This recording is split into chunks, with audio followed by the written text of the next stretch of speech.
来继续来看国民党新北市邦桥区的立委候选人林国春，早起是开记者会来指控到屏东第2选区民进党的立委候选人徐富贵，讲伊太太名下的农地违规起农舍来做徛家，违反着农地农用。伊痛骂徐富贵做过屏东县的民政处长，知法犯法。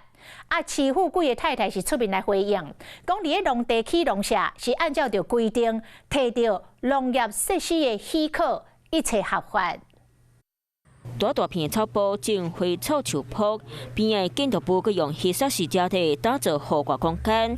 这是民进党屏东立委候选人徐富贵太太农地，即马所叫南洋指控违反农地农乡。赖清德赖主席。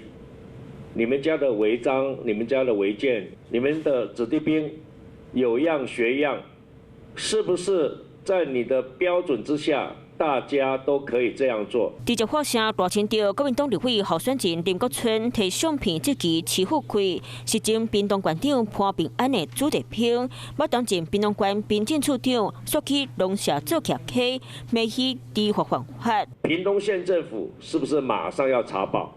甚至于。 我们的廉政署是不是要马上介入去调查？是不是有公务人员处理自己的行为？根据立委选举财产申报，就是这一笔伫咧屏东县丁乐乡，并借1700挂平方公尺农地。面对指控，徐富贵太太张静婷嘛出面回应，它是完全符合。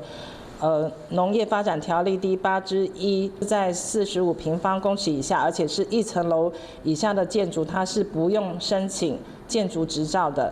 该说这间农舍是依规定得到允准起的住宅小，是面积共有33平方公尺的1楼基础化。 那因为厝内后生是办非天赛，发展比人较慢，当地大草埔常在提供予向阳协会举办活动，互囡仔来遮佚佗空间。因为我担任屏东县向阳情人协会的总干事，所以我们每个据点的孩子也常常会到我们这个富恩农场来做一些活动。选战是拿来闹化，候选人的农地争取，搁一摆互拿到伫咧小结。 Hello， 我是林明瑞。想要抢先掌握最及时的新闻资讯吗？赶快订阅、按赞、开启小铃铛，锁定我们华视新闻的 YouTube 频道。